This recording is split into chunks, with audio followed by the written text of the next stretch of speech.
The following podcast contains spoilers and words like piss, shit, and fuck. We watch the thing. We watch the thing.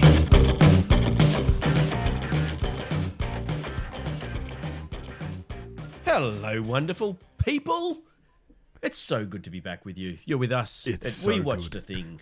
Don't talk yet. I haven't introduced you. You don't exist until I introduce you. Look at you. Look at you getting into the swing of things. I'm a muck with power. You're with me, Dave. You've had too much rum. You've had all your rum and you've gone all Russell Crowe on me, mate. You've I'll start throw a throwing a fucking phone in phone a at me. You're with me, Dave. And you're with me, Billy. Oh, fucking hell. You can't be trusted. You are. You're with the wonderful Billy and Dave. Let's see, I put you first there. You did. Thanks, mate. Once this is again. going to be fun. Yes. You're not going to let me do it again, are you? I'm excited for this. I saw this movie kind of only because it was the only thing out Fuck all this else week. happening for the next few weeks. But I'm actually quite excited to talk about this one. Do you want to tell the people what we're chatting about this week? We are chatting about the BlackBerry. That's right, BlackBerry, which is a 2023 Canadian biographical comedy drama film directed by Matt Johnson from a screenplay by he and Matthew Miller, loosely adapted from a book called Losing the Signal, the untold story behind the extraordinary rise and spectacular fall of BlackBerry.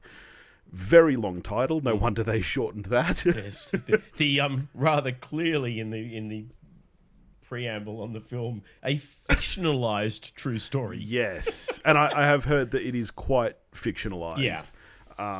Then it stars, of course, Jay Baruchel, Glenn Howerton, Rich Summer, Michael Ironside, Martin Donovan, and of course, I can't not mention my boy Carrie Elwes. I was going to say, and of course, writer director Matt himself. Yes. So let's get straight into it then. Like I said, I kind of saw this just on a whim, really, and it happened to line up. I don't know about you, but as well. It's fucking hard to find. Neither of my locals have it at all. I had to trek all the way to Castle Hill and go into a shitty event cinema. Wow. Just to see it, and I was the only person in the cinema. Admittedly, I stupidly went to a 9:15 session without looking at the runtime of this fucking thing. Didn't get out till after 11:30 at night. Well, we've gone straight back into this routine of us down here in the great land down under, getting films months and months and months and months after the rest of the world. I didn't look, but I assume the reason nowhere's showing it is because the thing has been out everywhere else for donkey's years. I'd imagine it'll drop on streaming any day now. Wow. Because it's been out since May 12 in the States Holy and Canada. Shit!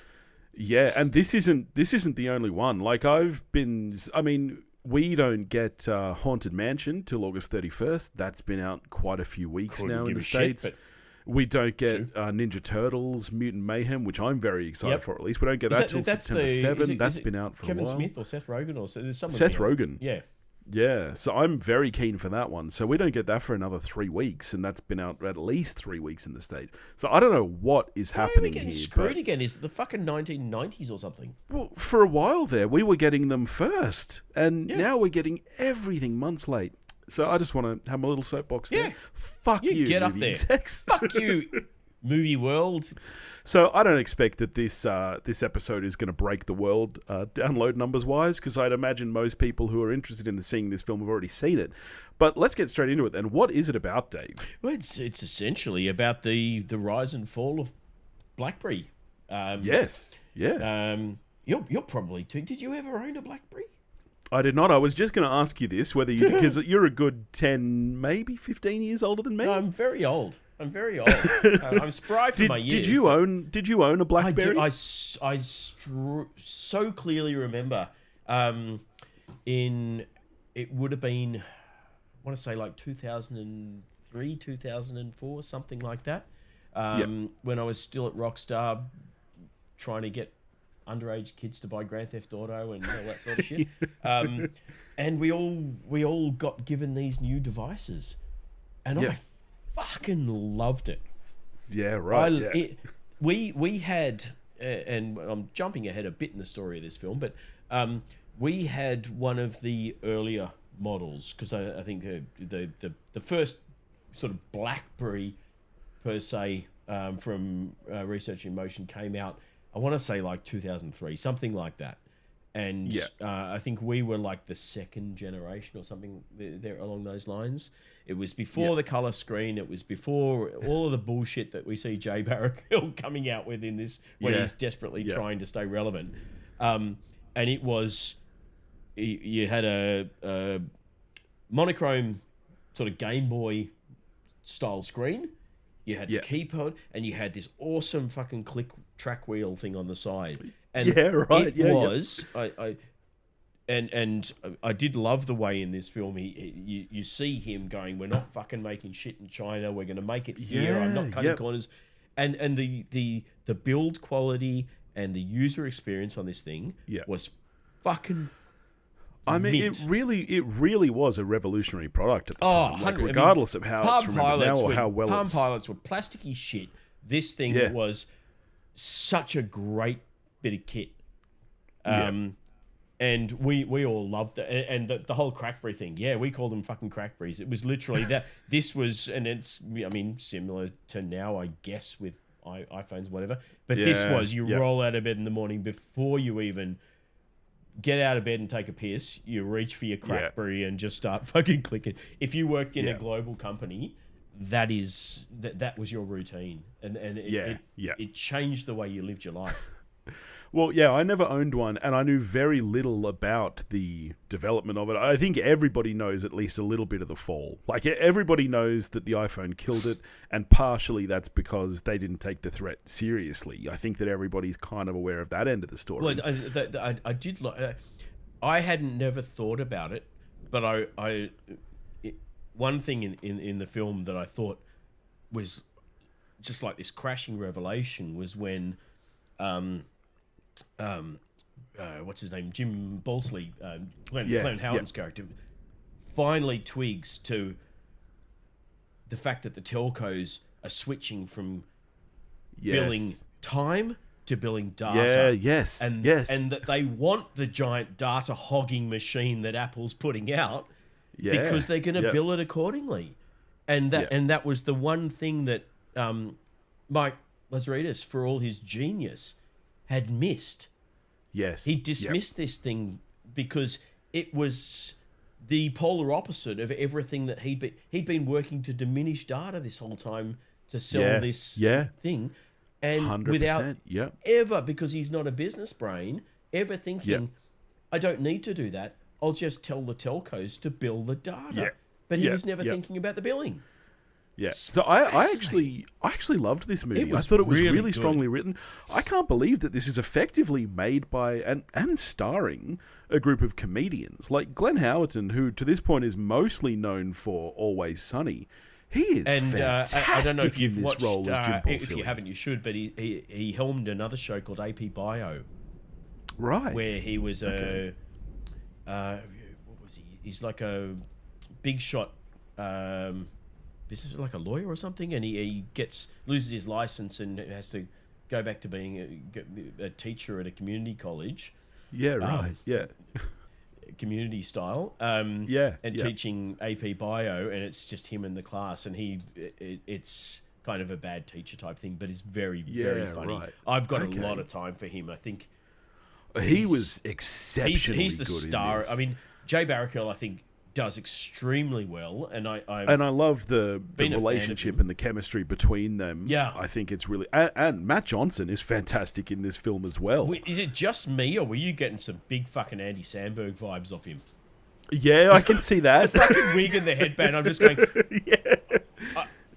I know I'm supposed to sympathise with you a little bit because you're kind of the Wozniak. But I fucking hate you because you remind me of Sandberg.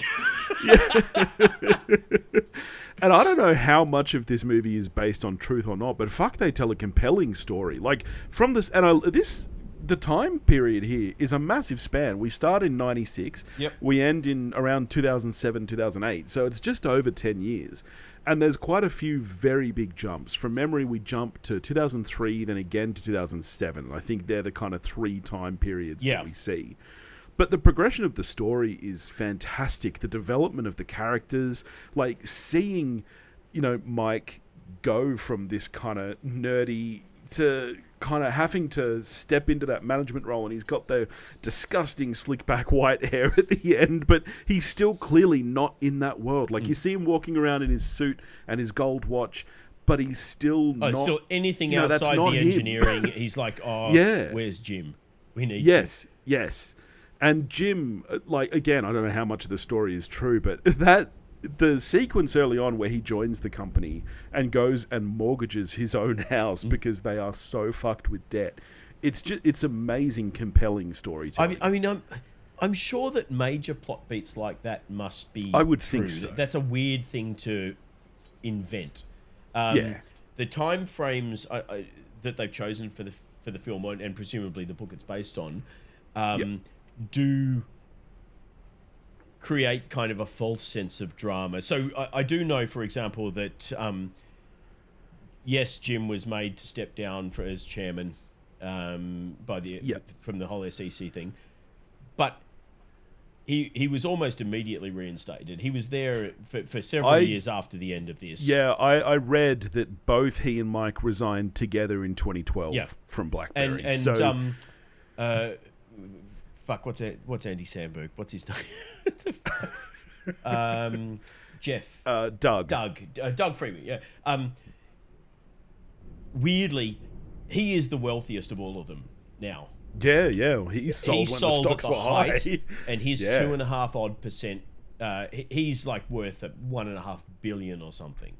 Whereas Mike's worth about 800 mil or something because he and his wife give heaps to charity. Oh, just a cheeky 800 mil. That's all. Poor guy. But Mike and we sort of get painted this big falling out. There's a lot of parallels. I think our writer director spent a lot of time watching Social Network because there's a lot of fucking parallels. And we sort of paint this big falling out, much as you had in Social Network. But the fact is that Mike and Doug, post RIM, went and started another business together. They're working together to this day, as far as I know. Yeah, right. That's interesting. That's cool to know. The falling out, it was, I'm sure, ramped up to more than it was because they really used Social Network as a blueprint for this film. They do. And I think what I like about this film, similar to Social Network, is at the end of the day, it's a human story.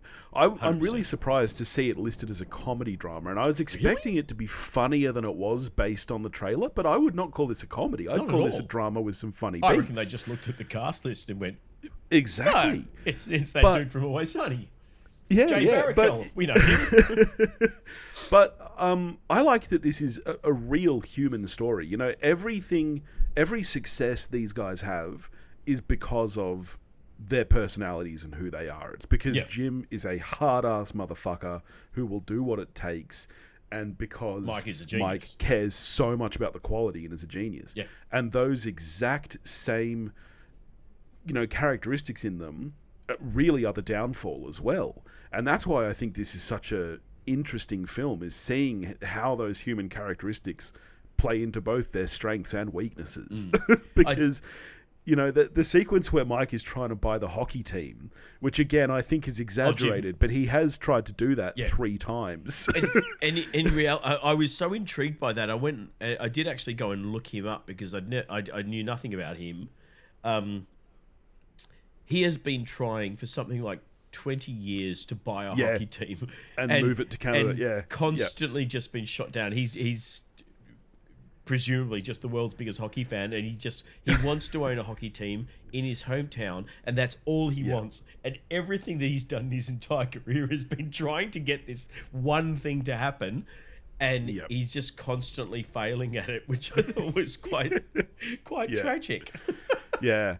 But I like that this is a uniquely kind of hometown story as well. Like it's all set around Waterloo. They don't move, like you said. He's very finicky about, we will not make these phones in China. Yeah. And it's interesting that it's that kind of small town story about this big time company. You don't often see that. And they, I mean, at their peak, they were close to 50% market share, which is It says that fucking at their incredible. peak they were 45%, 45, which there you go, yeah. I don't think even Apple has ever been that high. And obviously there's more competitors now with Samsung, and I believe the BlackBerry are actually still used in, I believe, predominantly Asian countries. Still. They've sort of clung to profitability, I think, through producing phones, and I don't think they run BlackBerry OS or whatever it was called now. I think they run Android, but they're producing handsets and trawling them out through the likes of Singapore and Southeast Asian countries and that sort of thing,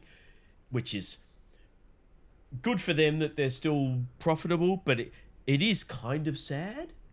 But that's that industry. I mean, you could have a similar movie about Nokia or Motorola or Ericsson. That's true. That's absolutely true. Yeah. Yeah, and everyone then except with fucking BlackBerry Apple. being the big bad that kind of crushes them. Rapes all of the other companies. Yeah, it's hard not to feel bad for Mike in that moment when he's pitching the trackpad and he's losing his mind. He's like, I invented this market. This market exists because of me. And it's true. He did. He still missed that one fundamental thing because he's an engineer, not a businessman. That it's never occurred to him. Are you about to be struck by lightning? Yeah, did you hear how loud that was? Fucking hell! It is thundery here tonight, people. I've been forced to watch bloody Raising Dion with the kids. Look out, you just make sure there's not a giant man made of lightning coming to strike you down. I was thinking I'd be able to edit around the storm, but I don't think that's happening. So let's just hang a lampshade on it. We'll it's embrace fucking it. Raining, people.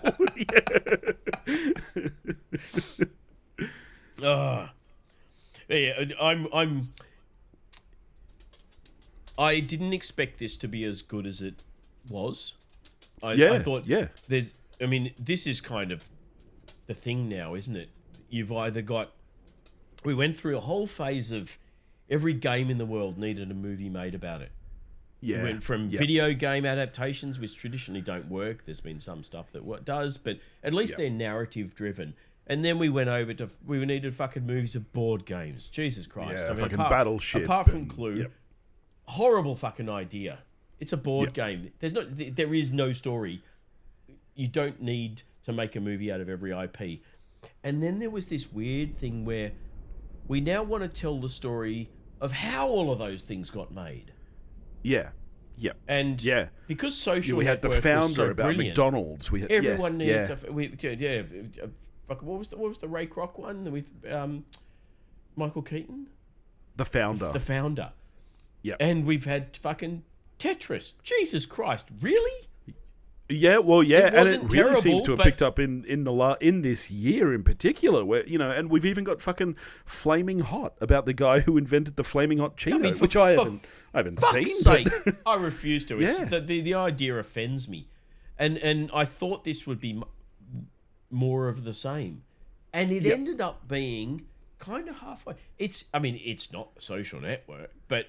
No. What could, not many things can be. Yeah. But it's certainly not Tetris, which, for all Taron Egerton's great acting, was a hodgepodge of a script. Well, and here's the thing, is that Tetris is on paper a much more interesting story. I haven't seen the film. 100%. But the story about the making of Tetris and what happened with Russia and everything there is insane. It should have been so much better than it was. Like, it's a really fucking interesting tale. Like, it's compelling. I don't know if you listen to the podcast Do Go On. It's 3 comedians from Australia. I think they're from Melbourne. And there are over 400 episodes now, but they just take a topic and basically do it as a school report. And they did one on the creation of Tetris, and it was fucking compelling. It was like 2 hours long, but really fascinating. So to take that story and make it such a bland film, I felt and yet bad this, for Taron which really Egerton isn't. Yeah, I think he was amazing in it. It's the best work he's done, and I think he's generally a really good actor anyway. And he deserved better for the work that he put in. And in fact, that the rest of the cast put in. The script let them down horrendously on that. Well, that's the thing. And then with this film, which is a story which is not as interesting and really is more of the same. Like, we've seen this kind of corporate rise and fall before. As I said, you could have this movie about any number of companies Yep. that had a great innovation and were then surpassed by the next innovation. It's the story of business. But I think that the screenplay, the acting, and the direction all really rise it above that. Like, I loved the direction and the overall look of this film. I don't know if... Unlike Tetris, where it was fucking on the nose the way they integrated Tetris itself into that, I think the way that they used the changing fonts and screens of the iterations to do the year cards, that sort of stuff, I thought. And the soundtrack, the score, the soundtrack for this is fucking smoking. I would buy it. Yeah, it's that good. 100%. And the look of the film in general, I don't know if this was actually shot on film or not, or whether they've just added grain in post. It feels like a 90s It was movie, very and nicely it was beautiful. I loved dated,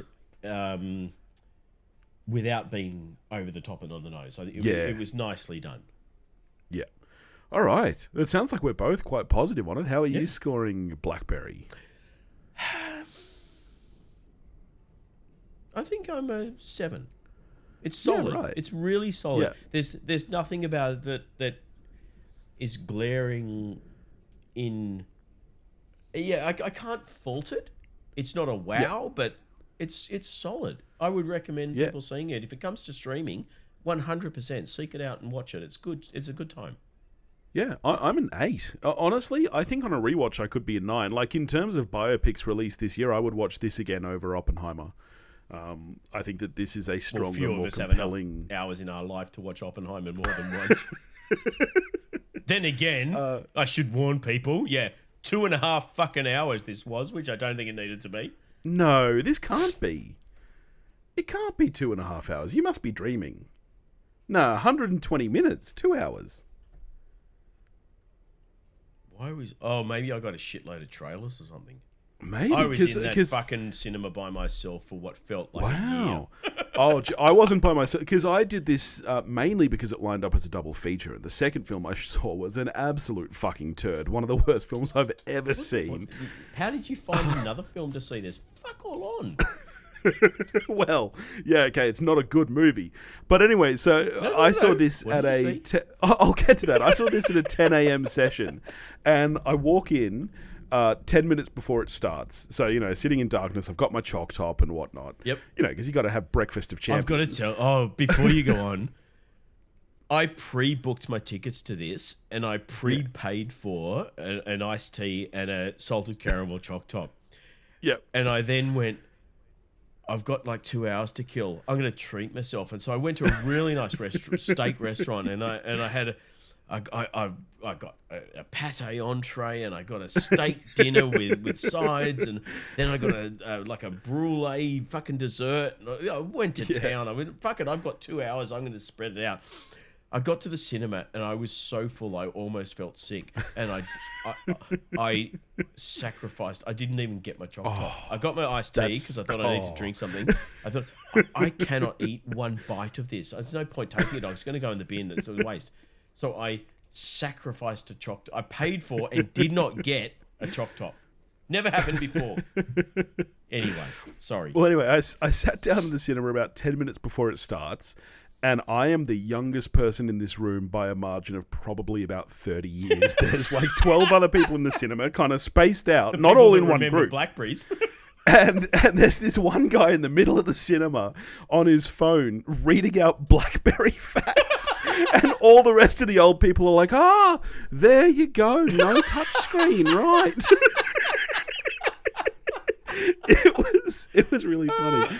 So anyway, I saw this, and then I saw a film which you might not have even heard of called Sanctuary, which stars Andie MacDowell's daughter. Oh, I like her. And I like her too. She plays a dominatrix in this film. So I was like, all right, why not? Sure. It's an erotic thriller that is neither erotic nor thrilling, my friend.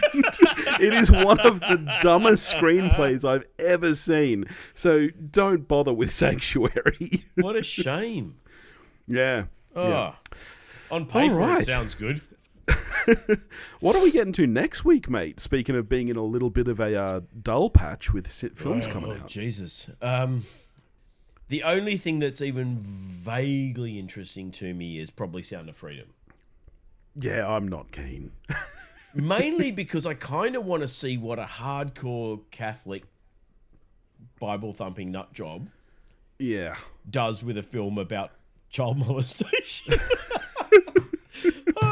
Sorry. Yeah. I'm I'm not not Jim keen, but Caviezel. The maybe trailer we can does touch look on it. moderately interesting, but I'm not keen enough to. I'll Yeah. wait for streaming for that. There's fuck all else on. No. So you had an idea that we give each other a film. I was going to say I think we even expand on it. Oh, okay. What's your expansion? Well, so I had the idea, because there's only literally one film to talk about this week, which we've now talked about, that maybe we'd like set each other a task where we give each other a film to watch, and then we'll come back and talk about them and that sort of thing. Yeah. Given that there's nothing to see at the cinema, maybe we do 2 or 3 films rather than one, depending on what your time's like. Okay. We can see how we go. Do you have a film that you want to give me? I have 5 that I haven't chosen between. 5. Jesus. Okay. Don't think I'll be able to get to 5. No. I just mean I have multiple. I've got my 2 or 3 films that are my go-to that I want to make everyone on the planet see. And I looked on Letterboxd, and you haven't logged any of them, so you probably haven't seen them, because I know what you like. You watch Friends and Property Brothers instead of watching good stuff. I do. We've been watching a lot of Friends again lately. We've started just hitting the shuffle button and just watch, because, we know it back to back. Yeah, same. So you just hit shuffle, just watch like 5 episodes from completely random seasons, and then, all of a sudden you'll be like, oh, look, Ross is getting married. We better keep watching this run now. I do it in Plex. In Plex, if you go to the show, there's a shuffle button. All right. Well, maybe we'll talk offline then about exactly what we're going to do next week. But we'll be watching some old films, some classics, maybe some deep cuts. Yeah. They'll all be good. Yes. At least from my end. God knows, I might be getting Tommy Boy 2 from Billy. You don't know. Noosk and I have started doing monster movies and martinis, where I'm making her watch, because I'm a massive monster movie fan, and she's a massive martini fan, so marriage made in heaven. Well, that's right. So I made her watch 8-Legged Freaks the other night. Fuck, that's she'd never fun seen. Movie. That Dude, is it's so nothing good. But fun. I forgot that Scarlett Johansson is in it. Oh, yeah, she's the daughter. She's the daughter. Curry, yeah. I want to say Curry. Yeah, that's right. Yeah, and we watched Anaconda the week before that, which again she'd never seen. Possibly the greatest bad film ever classic. made. It's so good. Awful. But John Voight, how that man I know. Won, I'm sure he's won an Oscar. Yeah. How he has won an Oscar and done that and performance. Yeah. Wow. It's fucking great.